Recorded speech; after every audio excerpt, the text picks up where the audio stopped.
नमस्कार दोस्तों, कैसे हैं आप सब लोग। उम्मीद करता हूँ अच्छे होंगे, अपनी स्टडी ठीक से कर रहे होंगे। दोस्तों, आज दिनांक 10 जून 2026 को प्राइम एजुकेशन हब के इस यूट्यूब चैनल पे मैं आप सबका स्वागत करता हूँ। चलिए दोस्तों, आज के इंपॉर्टेंट न्यूज़ डिस्कस करने से पहले एक मुद्दा है जिसके बारे में अपन बात कर लेते हैं। देखिए, मुद्दा क्या है। हमारा जो अभी प्लान है जो कि 6 जनवरी से चल रहा है, वो प्लान क्या है कि मंडे टू फ्राइडे अपन जो भी इंपॉर्टेंट न्यूज़ होती है उसको डिस्कस करते हैं, ठीक है। और सैटरडे और संडे में जो इंपॉर्टेंट न्यूज़ होती है उसको अपन डिस्कस करते हैं। कब? नेक्स्ट मंडे में और ट्यूसडे में इंक्लूड करके, राइट। अब एक इशू इसमें आ रहा है जो कि जेन्युइन इशू भी है और स्टूडेंट को इससे प्रॉब्लम हो रही है। ये हो रही है कि क्लास अपलोड होने का कोई राइट टाइम नहीं है। क्लास अपलोड होने का कोई राइट टाइम नहीं है। उसके पीछे रीज़न जो है, एक तो ये है कि मेरा जो शेड्यूल है वो फिक्स नहीं है due to the nature of job, तो उसको अपन ठीक नहीं कर सकते। अब यूट्यूब एक ऑप्शन देता है क्लास अपलोड करने का कि राइट टाइम पे आप उसको शेड्यूल कर सकते हो, लेकिन वो पॉसिबल कब है? वो नेक्स्ट डे, ठीक है। यानी कि आज मान लो शाम को हम 8 बजे का शेड्यूल, बट अगर मैं 8 बजे तक कंप्लीट कर ही ना पाऊँ, पहुँच नहीं पाऊँ ऑफिस है यहाँ पे, तो वो इशू आ जाता है। तो अपन नेक्स्ट डे शेड्यूल कर सकते हैं। जैसे फॉर एग्जांपल आज मान लीजिए वेडनेसडे, ठीक है। वेडनेसडे की आज की क्लास हमने रिकॉर्ड करी और रिकॉर्ड करके इसको कल मॉर्निंग में अपन शेड्यूल कर सकते हैं।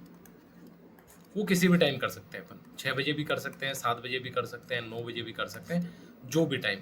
अब आप लोग मुझे आज कमेंट में अपने अपने सजेशन दोगे कि कौन सा जो टाइम है वो आपके लिए सूटेबल रहेगा।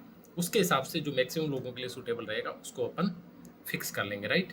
इसमें एक और चीज़ हो जाएगी, जैसे फॉर एग्जांपल कि मान लीजिए हमारा अभी मंडे टू फ्राइडे है, मंडे टू फ्राइडे, इसको मंडे टू फ्राइडे रखने के लिए हम एक चीज़ कर सकते हैं। मंडे वाली क्लास संडे को मैं रिकॉर्ड करूँ और मंडे मॉर्निंग आपको मिल जाए, और फ्राइडे वाली जो है लास्ट क्लास वो थर्सडे को रिकॉर्ड करूँ और आपको फ्राइडे मॉर्निंग मिल जाए। दूसरा ऑप्शन ये हो सकता है कि मंडे शाम को रिकॉर्ड करूँ, ठीक है, वो आपको पहली क्लास ट्यूसडे मॉर्निंग में मिले और फ्राइडे वाली जो क्लास है वो सैटरडे मॉर्निंग में मिले, सैटरडे मॉर्निंग में मिले, ठीक है। तो दोनों ही ऑप्शन के साथ अपन जा सकते हैं। अब ये देखना आपको है कि आपको किस फॉर्मेट में अच्छा रहेगा। दो चीज़ें आपको बतानी है। एक तो आपको बताना है मॉर्निंग का टाइमिंग, ठीक है, अपने कमेंट में कि मॉर्निंग में किस टाइम, 6:45, 7:45 एग्जाम्पल, कुछ भी। मेरे हिसाब से जो सूटेबल टाइमिंग वो 7:45 ठीक है, क्योंकि इस टाइम में आप लोग ट्रैवलिंग में रहते हैं तो भी ठीक है, और अगर हम मान लो जल्दी क्लास पहुंच जाते हैं तो आपकी जो क्लास होती है वो होती है 8:15 से, तो 8:15 से पहले आप इसको कंप्लीट कर सकते हैं। लेकिन यहाँ पे कई बच्चे ऐसे हैं जो 8:15 पे ही पहुँचते हैं, तो फिर वहाँ इशू हो जाता है। तो आप देखिए अपनी सहूलियत के हिसाब से। और दूसरा ये कि आपको क्लास मंडे मॉर्निंग चाहिए, मंडे मॉर्निंग से चाहिए, या फिर ट्यूसडे मॉर्निंग से, ठीक है। ये दोनों ही पर्टिकुलरली आपको सभी लोगों को फीडबैक देना है प्रॉपर, किस, एक तो टाइमिंग मॉर्निंग वाली, और दूसरा मंडे को चाहिए पहली क्लास या ट्यूसडे को चाहिए छुट्टी के बाद, ठीक है। बात समझ आ गई। चलिए अपन अब आगे अपने बात कर लेते हैं आज के डिस्कशन। देखिए, सिप्री एक संस्था है, ठीक है, Stockholm International Peace Research Institute, एक नॉन गवर्नमेंटल ऑर्गेनाइजेशन है। नॉन गवर्नमेंटल का मतलब होता है गैर सरकारी, गैर सरकारी, लेकिन इमेज अच्छी है, क्रेडिबिलिटी अच्छी है इस संस्थान की। कहाँ है स्टॉकहोम? कहाँ पे है? स्वीडन में ये जो संस्था है ये बेस्ड है, यानी कि यहाँ पे इसका मुख्यालय है। काम क्या है बेसिकली? ये एक रिपोर्ट जारी करती है हर साल कि कौन सा देश सेना पे कितना खर्च कर रहा है। तो सिप्री की जो 2025 की रिपोर्ट आई है, इसमें दुनिया में 5वां स्थान है इंडिया का। कौन सा है? 5वां स्थान। सबसे ज़्यादा यूएसए खर्च करता है, उसके बाद चाइना खर्च करता है, ठीक है, और उसके बाद जो है 5th पोजीशन पे जो है इंडिया है। तो आपको पहला यूएसए याद रखना है, दूसरा 5वें नंबर पे इंडिया याद रखना है, ठीक है। कितना करता है? 92.1 बिलियन डॉलर जो है इंडिया खर्च करता है। अगर कंपेयर करें चाइना तो लगभग 3 गुना, यूएसए लगभग 7 से 8 गुना खर्च करता है भारत से। लेकिन अगर पाकिस्तान की बात करें तो पाकिस्तान से 8 से 9 गुना ज़्यादा खर्च कौन करता है? इंडिया करता है। किस पे? रक्षा पे। यानी कि रक्षा इक्विपमेंट बनाना हो, सैनिकों को सैलरी देनी हो, सारी बातों पे जो है टोटल खर्चा जो है भारत का दुनिया में 5वें नंबर का, ये आप याद रखेंगे। परमाणु हथियारों की अगर बात करें तो भारत के पास 190 परमाणु हथियार है, जबकि पाकिस्तान के पास 170 परमाणु हथियार है। एक और रिपोर्ट हाल ही में आई थी कि 12 परमाणु हथियार जो है भारत ने तैनात कर रखे, परमाणु हथियार जो है भारत ने तैनात कर रखे हैं, ये पहली बार है। आज तक सिप्री की किसी भी रिपोर्ट में इस टाइप की बात नहीं थी, क्योंकि हमारी जो पॉलिसी है परमाणु हथियार की वो है नो फर्स्ट यूज, यानी कि हम पहले परमाणु हथियारों का उपयोग नहीं करेंगे। अगर हमारे ऊपर परमाणु हमला होता है तो उसका अपन मुंह तोड़ जवाब जो है देंगे। ये इंडिया की पॉलिसी रही है। लेकिन ये पहली बार है कि इंडिया ने 12 परमाणु हथियार जो है तैनात कर रखे हैं। अब आपको पता दुनिया में इंस्टेबिलिटी बहुत ज़्यादा है, यूक्रेन रशिया वार चल रहा है, यूएसए इजराइल ईरान वार चल रहा है, तो ये तमाम जो सिनेरियो है वर्ल्ड वाइड, इन सब की वजह से जो है ये वर्तमान जो परिदृश्य है वो बदला है। ठीक है, पहले भी इंडिया जो है 5वें स्थान पे था और अभी भी 2024 में भी 5वें स्थान पे, 2025 में भी 5वें स्थान पे है। ठीक है, अमेरिका 954 अरब और आप देखिए 92 लगभग 10 गुना जो है इंडिया का यूएसए खर्च करता है। बात समझ आ गई? चलिए आगे। इंडिया की जो है सबसे बड़ी जो टेस्ट में जीत है वो भी हासिल करिए, किसके खिलाफ? अफगानिस्तान के खिलाफ। इंपॉर्टेंट है, पूछा जा सकता है। इससे भी इंपॉर्टेंट बात है कि यहाँ पे मानव सुतार ने शानदार प्रदर्शन किया है इस सीरीज में, इस मैच में स्पेशली, और ये राजस्थान के गंगानगर के रहने वाले, 7 विकेट इन्होंने लिए हैं। तो मानव सुतार के बारे में भी क्वेश्चन पूछा जा सकता है। कहाँ के रहने वाले? राजस्थान, श्री गंगानगर के। एक पारी और 300 रन से जो है हरा दिया है और ये इंडिया की सबसे बड़ी जीत है। मैच कहाँ हुआ था? न्यू चंडीगढ़ जो स्टेडियम है वहाँ पे खेला गया था। इससे पहले जो इंडिया ने 2018 में वेस्ट इंडीज को हराया था एक पारी और 272 रन से, लेकिन अब क्या हो गया? 300 रन। क्या होता है पारी और जीतने का मतलब? एग्जाम्पल से समझिए, मान लीजिए इंडिया ने पहले बैटिंग करी, टेस्ट मैच है, 500 रन बनाए। अब अफगानिस्तान मान लीजिए बाद में खेला, इसने 200 रन बनाए। अब ये आंकड़ा रूल नंबर ये कहता है कि ये जो अंक है ये 200 रन से कम होना चाहिए, यानी कि 299 तक भी होते तो इंडिया जो है अफगानिस्तान को दोबारा खिला सकता है यहाँ पे। और फिर ये 500 के आंकड़े से पहले मान लीजिए 100 रन बना के अफगानिस्तान ऑल आउट हो जाए, तो ये जो दोनों मिला के रनों का जो अंतर बचता है, तो एक पारी प्लस जो रन है वो जीत का आंकड़ा हो जाता है। तो ये बात आप थोड़ी सी समझ लेंगे, एग्जाम के हिसाब से इंपॉर्टेंट नहीं है, लेकिन आपके समझने के हिसाब से कि पारी और 300 रन से जीतना क्या होता है। मानव सुथार ने शानदार डेब्यू मैच में पहली पारी में 6 विकेट और दूसरे में 1 विकेट लेके 6+1 बराबर 7 विकेट इन्होंने लिए हैं और 5+ विकेट लेने वाले 10वें गेंदबाज जो है भारतीय गेंदबाज बन गए हैं। तो पहले ही मैच में इतना शानदार प्रदर्शन, बहुत लंबे समय बाद इंटरनेशनल क्रिकेट में राजस्थान के किसी खिलाड़ी ने इस तरह की जो है डेब्यू और उपलब्धि हासिल करी है। आगे एक बात होती है एंटी डिफेक्शन लॉ, जिसको हिंदी में बोला जाता है दल बदल कानून। क्या बोला जाता है? दल बदल कानून। देखिए दोस्तों, इसमें क्या हुआ था, बेसिकली 1980 के दशक में एक फिनोमेना बहुत तेजी से वायरल हो गया था कि लोग बार बार पार्टीज, अपनी पॉलिटिकल पार्टी चेंज कर रहे थे। एक व्यक्ति था आयाराम, ठीक है, नाम था उसका गंगाराम, ठीक है, तो ये कांग्रेस में था। सुबह उसने बीजेपी ज्वाइन कर ली और शाम तक दोबारा कांग्रेस में चला गया। तो लोगों में एक नारा प्रचलित हो गया, आयाराम गंगाराम की राजनीति, आयाराम गंगाराम की राजनीति। अब इससे क्या है कि चिंतित हो गए राजीव गांधी, उस समय के प्राइम मिनिस्टर थे। उन्होंने सोचा कि यार ऐसे तो राजनीतिक अस्थिरता पैदा हो जाएगी। तो 1985 में एक कानून लेके आए, एक संविधान संशोधन लेके आए। कौन सा? 52वां। याद रखेंगे, इंपॉर्टेंट है, 52वां संविधान संशोधन राजीव गांधी लेके आए। क्या प्रावधान किए इन्होंने? प्रावधान किए और साथ में एक 10वीं अनुसूची जोड़ी। इस कानून के माध्यम से संशोधन लाए 52वां और 10वीं अनुसूची इसके माध्यम से जोड़ी गई। ठीक है, अनुसूची 10वीं होगी, संशोधन हो गया 52वां, साल हो गया 1985। क्या प्रावधान किए? प्रावधान किए कि भाई, पहला प्रावधान कि जो व्यक्ति पार्टी छोड़ देगा उसकी सदस्यता चली जाएगी। सदस्यता चली जाएगी कैसे? मान लो एक व्यक्ति है, बीजेपी से जीत के आया, इसने जीतने के बाद बीजेपी छोड़ दी, तो इस व्यक्ति की सदस्यता जो है सदन की चले जाएगी, चाहे ये एमएलए हो, चाहिए मेंबर ऑफ पार्लियामेंट यानी कि सांसद हो। दोनों ही कंडीशन में इसकी जो सदन की सदस्यता है वो चली जाएगी। दूसरी कंडीशन क्या है? दूसरी कंडीशन थी कि ये सदस्यता चली गई कि व्हीप होता है एक पार्टी का। व्हीप का मतलब होता है पार्टी दिशा निर्देश जारी करती है। जैसे उपराष्ट्रपति का चुनाव है, आपको वोट देने आना है, किसी भी व्हीप का पालन नहीं करने पर, पालन नहीं किया, मान लीजिए रमेश है एमएलए, रमेश को पार्टी ने व्हीप दिया कि आपको कल जो है आना है और उपराष्ट्रपति के चुनाव में वोट देना है पार्टी के पक्ष में। रमेश वहां नहीं पहुंचा, या रमेश पहुंच भी गया, उसने पार्टी ने जहां बताया वहां वोट नहीं दिया, तो 15 दिन में अगर पार्टी माफ नहीं करती है तो रमेश की सदस्यता जो है सदन की चली जाएगी, चाहे एमपी है चाहे एमएलए है। दो बातें होगी। तीसरी बात, निर्दलीय है और जीतते ही कोई पार्टी ज्वाइन कर ली तो भी इसकी सदस्यता जो है चली जाएगी। चौथी कंडीशन क्या है? चौथी कंडीशन है कि मनोनीत सदस्य है, जैसे राज्यसभा में मनोनीत होते हैं, और 6 माह के बाद कोई पार्टी ज्वाइन करी। 6 महीने तक अगर कोई पार्टी ज्वाइन कर लेता है कोई इशू नहीं, 6 माह बाद अगर कोई पार्टी ज्वाइन करी तो भी इसकी सदस्यता जो है चली जाएगी। ये जो प्रावधान है ये इस दल बदल कानून 1985 वाले में किया, जो कि 52वां संविधान संशोधन था, जिसके माध्यम से 10वीं अनुसूची जोड़ी गई थी और जो है ये सारे प्रावधान किए गए थे। अब एक एक्सेप्शन भी इसमें दिया था, हालांकि ये एक्सेप्शन जो है 103वां संविधान संशोधन जो 2003 है उससे जोड़ा गया। क्या जोड़ा गया? कि अगर पार्टी के 2/3 सदस्य विलीन हो जाते हैं, एक साथ पार्टी छोड़ते हैं, तो इसके प्रावधान के अंतर्गत नहीं आएगा, इसको पार्टी का विलय माना जाएगा। जैसा कहाँ पे हुआ? आम आदमी पार्टी का दिल्ली में हुआ, राज्यसभा के मेंबर जो चले गए छोड़ के, और अभी हाल ही में बंगाल में ऐसा होता हुआ दिख रहा है। तो ये जो प्रावधान है ये सारे किसमें किए गए हैं? ये जो एंटी डिफेक्शन लॉ यानी कि दल बदल कानून जो 1985 का है उसमें किए गए हैं। अब इसमें इन सारे निर्णयों पे कौन फैसला लेगा?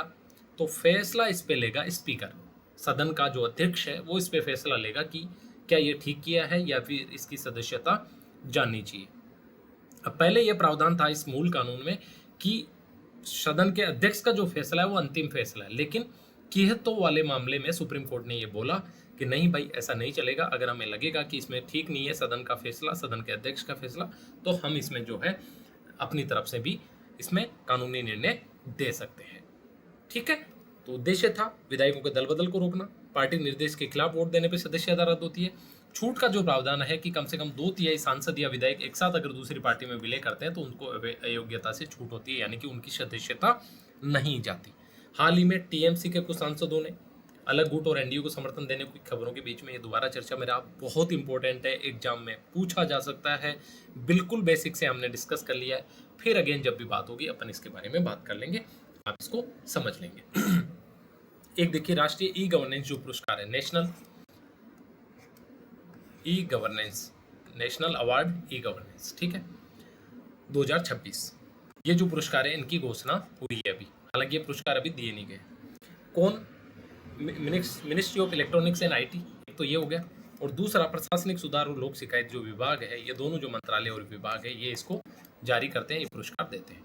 उद्देश्य क्या है? प्रशासनिक सुधारों को त्वरित नागरिक सेवा वितरण सुशासन के लिए लागू करना, और इसमें आईटी का प्रयोग अगर इन्होंने किया है तो इनको पुरस्कार मिलते हैं।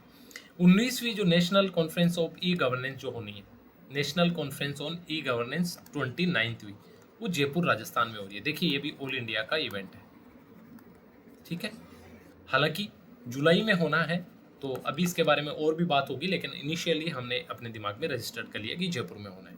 थीम क्या है? विकसित Bharat 2047, AI enabled data driven and secure digital governance, ये इसकी थीम रहने वाली है। अब हम अभी क्यों पढ़ रहे हैं? क्योंकि राजस्थान को एक कैटेगरी में गोल्ड मिला है सॉरी, उस कैटेगरी के बारे में बात कर ले। पंचायत एडवांसमेंट इंडेक्स पीएआई, ये जो कैटेगरी है इसमें गोल्ड किसको मिला है? राजस्थान को मिला है। क्या है? डेटा एनालिटिक्स और एआई के माध्यम से डिजिटल परिवर्तन जो है वो सर्वोच्च पुरस्कार है 2026 का, ठीक है। राजस्थान को किसमें मिला है? पीएआई में। क्या हुआ इसमें? राजस्थान का पंचायती राज जो विभाग है उन्होंने एक ऑनलाइन असेसमेंट टूल विकसित किया। किसके लिए? पंचायतों, ग्राम पंचायतों, पंचायत समितियों और जिला परिषदों की रियल टाइम मॉनिटरिंग और रैंकिंग, यानी कि किस तरह फंड अलॉट हो रहे हैं, किस तरह कार्य हो रहे हैं, कितने फंड जो है रिलीज किए जा चुके हैं, इन सारी बातों की रियल टाइम मॉनिटरिंग होती है राजस्थान में पीएआई के माध्यम से, पंचायत एडवांसमेंट इंडेक्स के माध्यम से। और ये जो कैटेगरी है इसमें राजस्थान ने गोल्ड जीता, यानी कि पूरे देश में सबसे शानदार काम किया है। हालांकि ये जो इवेंट है जयपुर में आयोजित होने वाला है, जुलाई 2026 में होने वाला है, यानी कि अगले महीने में। अभी और इसके बारे में बात होगी, बहुत इंपॉर्टेंट है, एग्जाम में क्वेश्चन पूछा जा सकता है, हमें अभी से इसके बारे में तैयारी कर लेनी चाहिए।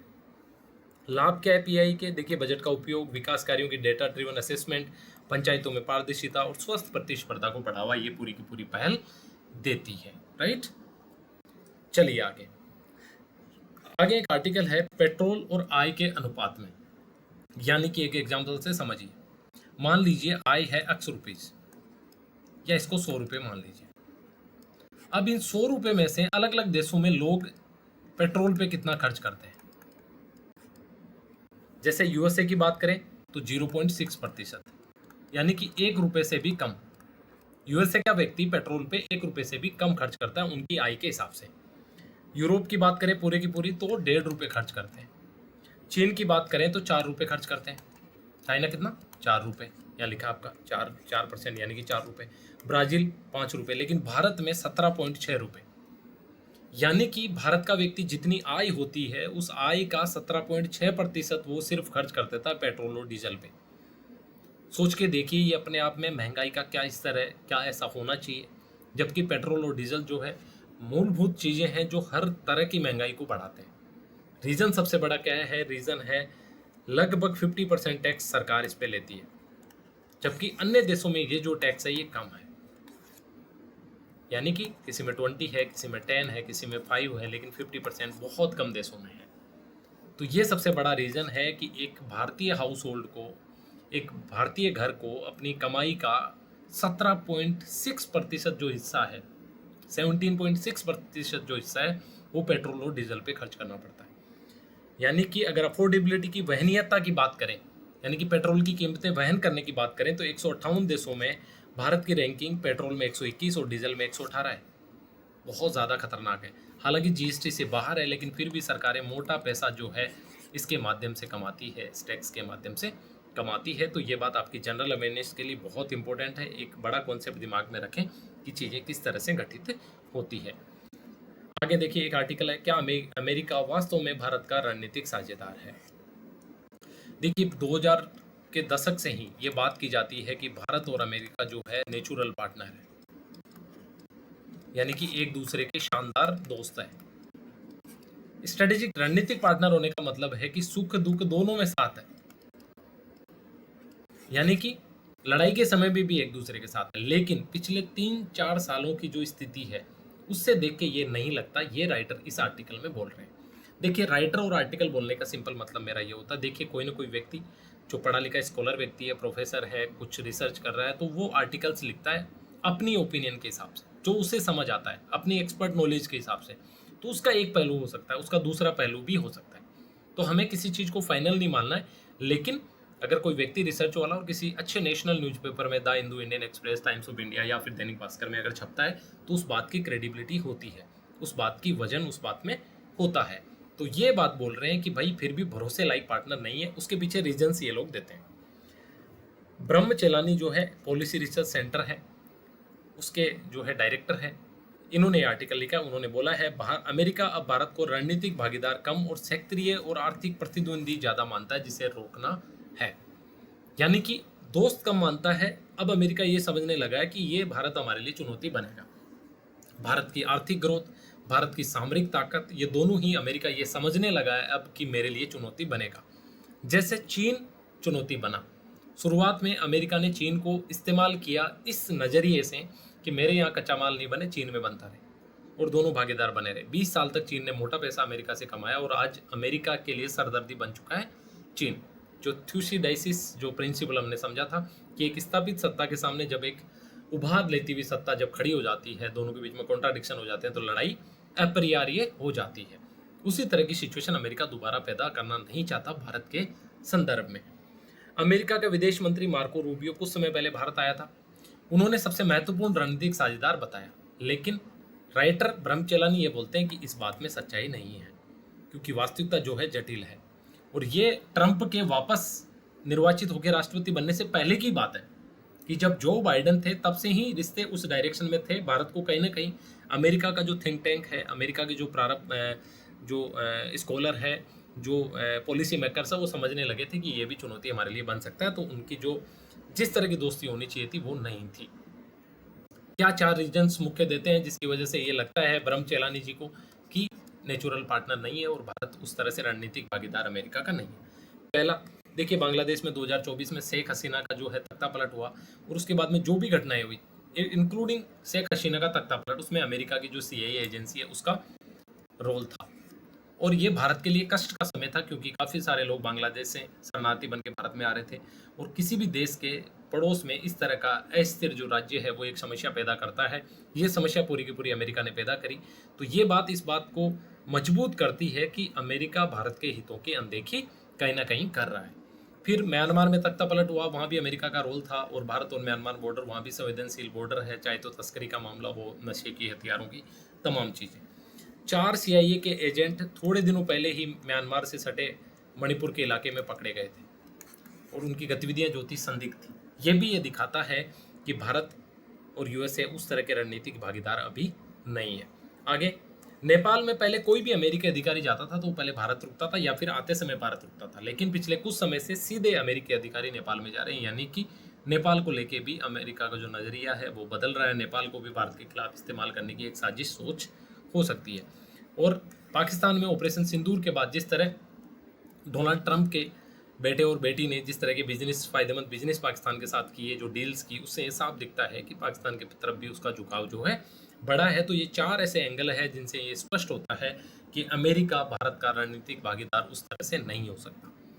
जैसे अमेरिका का एक उप विदेश मंत्री है क्रिस्टोफर लैंडो, इन्होंने बोला कि हम भारत के साथ वह गलती नहीं कर सकते जो 20 साल पहले हमने चीन के साथ करी। ये कहीं ना कहीं पूरी अमेरिकी पॉलिसी मेकर्स जो है, थिंकर्स जो है, उनकी सोच को दिखाता है कि वो भारत की, चाइना की तरह ये भारत को समझ रहा है कि 20 साल पहले जिस तरह की सहूलियतें हमने चाइना को दी और चाइना आज हमारे सामने ही खड़ा हो गया, वैसा हम भारत को नहीं बनने देंगे। दृष्टिकोण क्या है अमेरिका का कि हिंद प्रशांत क्षेत्र में चीनी प्रभुत्व के खिलाफ ढाल तो मानता है भारत को, लेकिन उसके उभरते हुए प्रभाव से भी आशंकित है। यानी कि चीन के खिलाफ भारत को ढाल तो मानता है अमेरिका, लेकिन भारत के अपने आप के उभार को लेके अमेरिका आशंकित रहता है, चिंता में रहता है। अमेरिका की राष्ट्रीय सुरक्षा रणनीति क्या है कि किसी भी राष्ट्र को इतना प्रभावशाली नहीं बनने देना है कि वो आने वाले किसी भी समय अमेरिका के राष्ट्रीय हितों के लिए खतरा बन सके। भारत के लिए क्या सबक है? भारत के लिए सबक है कि नई जो वास्तविकता है उसके अनुकूल ही अपनी रणनीतियों को, अपनी नीतियों को विस्तारित करना है। जैसे कुछ गलतियां एक्सपर्ट बोलते हैं, हालांकि हायर लेवल पे चीज़ें बहुत अलग तरह से होती है, पॉलिटिक्स के और पावर डायनामिक्स बहुत अलग तरह के होते हैं। जैसे कि अमेरिका को लेके हमने रूस के साथ में कुछ गलतियां करी, जैसे रूस उस जितना भरोसेमंद पार्टनर हमारा हुआ करता था उतना भरोसेमंद नहीं रहा। जैसे हमने ऑयल और गैस का जो इंपोर्ट है अमेरिका के दबाव में कुछ कम कर दिया था, ये तमाम चीज़ें। तो इन सारी चीज़ों पे अब सोच के निर्णय अपने को लेना है, ये बात निकल के आती है। आगे एक और आर्टिकल हमने इंक्लूड किया। आज देखिए फैक्चुअल इन्फॉर्मेशन जो है ज़्यादा नहीं थी, तो हमने जो थोड़ी सी आपकी मेंटल एक्सरसाइज के लिए, आपके नॉलेज एनहांसमेंट के लिए आर्टिकल्स ऐड कर दिए। देखिए जलवायु परिवर्तन आज के समय की सबसे बड़ी चुनौती है, और जलवायु परिवर्तन में भी सबसे बड़ी जो फिनोमेना है वो है टेम्परेचर का लगातार बढ़ना। अगर आप किसी व्यक्ति से पूछे सामान्य ही कि इस साल गर्मी बहुत ज़्यादा, कि हाँ क्या अगले साल भी गर्मी रहने वाली है, तो उसका आंसर सीधा आएगा कि हाँ यार बढ़ने वाली है, कम तो नहीं होने वाली। हमारी गतिविधियाँ उस तरह से हैं। तो यहाँ पे जो राइटर है, जो लेखक है, वो ये कहना चाह रहे हैं कि हमें क्लाइमेट सत्याग्रह करना चाहिए। सत्याग्रह का मतलब होता है सत्य के साथ आग्रह, सत्य के साथ आग्रह, जैसा गांधी जी ने किया था। ठीक है, सत्याग्रह, नमक सत्याग्रह जो है गांधी जी ने किया था, यानी कि सरकार से आग्रह किया था कि आप इस चीज़ को बंद कीजिए। तो लोगों से, सिविल सोसाइटी से आह्वान करना चाहते हैं राइटर कि आप भी सत्याग्रह कीजिए। किसके लिए? पर्यावरण के लिए, क्लाइमेट के लिए। प्रोफेसर चेतन सोलंकी है, IIT बॉम्बे के प्रोफेसर है। इन्होंने कहा कि धरती पहले से कहीं ज़्यादा गर्म हो रही है, ये सही बात है, तमाम बातें छुपी नहीं है, और जलवायु संकट जो है बढ़ता जा रहा है तमाम जलवायु सम्मेलनों, नीतियों के बावजूद भी। इसका अर्थ है कि समस्या बहुत ज़्यादा गहरी है, डीप है और मूलभूत है, और हमें उसको रूट लेवल से, यानी कि जड़ से सोचना पड़ेगा, ख़त्म करना पड़ेगा। जैसे क्लाइमेट सत्याग्रह का मतलब क्या है? केवल विरोध नहीं, बल्कि सत्य पर आग्रह, यानी कि स्वेच्छा से सीमित और जिम्मेदार जीवन अपनाना, जरूरत और लालच में अंतर समझना, ये अपने को करना पड़ेगा। स्वेच्छा से सीमित और जिम्मेदार जीवन अपनाना पहला पॉइंट हो गया इसका। स्वेच्छा से सीमित और जिम्मेदार जीवन, यानी कि अपनी अपनी अभिलाषा पे, अपनी अपनी लग्जरी पे हमें कंट्रोल करना पड़ेगा, as a individual, as a human, व्यक्तिगत रूप से। और अपनी जरूरत में और लालच में अंतर समझना पड़ेगा, यानी कि जरूरत कितनी सी है और हमारा ग्रीड कितना ज़्यादा, इन दोनों में अंतर हमें समझना पड़ेगा। आगे बोलते हैं कि 3 मूलभूत गलतियां जो है मानव समाज ने करी है, मानव सभ्यता ने करी है इस जलवायु को लेकर। क्या करी है? प्रकृति की पूंजी को आय समझना। जैसे प्रकृति की पूंजी क्या है? जितने भी जीवाश्म है, पेट्रोल है, डीजल है, ये क्या है? प्रकृति की पूंजी है, करोड़ों साल लगे हैं बनने में। इसको हम खर्च करते हुए बिल्कुल भी चिंता नहीं करते, इसको अपनी आय समझते हैं कि हमने निकाला है, हमने इसको ठीक किया। बट आपने निकाला तो धरती से ही है ना भाई, उसकी क्षतिपूर्ति भी नहीं हो सकती करोड़ों साल तक। तो ये जो प्रकृति की पूंजी है, इसको आई समझ के हम जो खर्च कर रहे हैं, इस अवधारणा को हमें बदलना पड़ेगा, इस मानसिक अवधारणा में बदलाव लाना पड़ेगा। जैसे कोयला, पेट्रोल, डीजल करोड़ों वर्ष में बनी प्रकृति की पूंजी है, करोड़ों साल लगे हैं इसको बनने में। सुमाकर ने, एक थिंकर थे, उन्होंने 1973 में, आज से 50 साल से पहले, ये चेतावनी दी थी कि हम इस पूंजी को आय की तरह जला रहे हैं, जबकि हमें ऐसा नहीं करना चाहिए। आगे गलती 2 जो है असीमित उपभोग की धारणा। जैसे गांधी जी ने बोला कि इस धरती के पास आपकी जरूरत को पूरा करने का तो सब कुछ है। इस धरती के पास आपकी जरूरत को पूरा करने के लिए सब कुछ है, लेकिन आपके लालच को पूरा करने के लिए नहीं है। वही बात यहाँ कह रहे हैं, यानी कि सीमित पृथ्वी पर असीमित उत्पादन और उपभोग संभव नहीं है। ये धरती लिमिटेड है, इस धरती की उत्पादन की क्षमता भी लिमिटेड है। यहाँ पे अनलिमिटेड जो प्रोडक्शन है, उत्पादन है, और जो कंजप्शन है, उपभोग है, वो संभव नहीं है। विकास की परिभाषा केवल ज़्यादा से ज़्यादा प्रोडक्शन या उत्पादन करना नहीं है।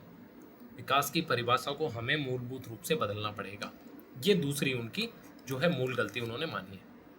और तीसरा, समाधान को सरकारों पे छोड़ना, यानी कि हम अपनी व्यक्तिगत जिम्मेदारी को समझने को तैयार ही नहीं है।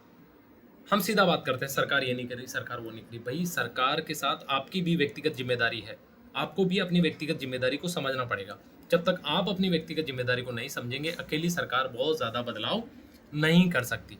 और समस्या हम सब ने मिलकर बनाई है, तो समाधान भी हम सबको मिलकर निकालना पड़ेगा। उसके बाद ग्लोबल पीस इंडेक्स, एक और इंडेक्स, हमने सिपरी के बारे में बात करी, ये है ग्लोबल पीस इंडेक्स। ये कौन जारी करता है? ऑस्ट्रेलिया का।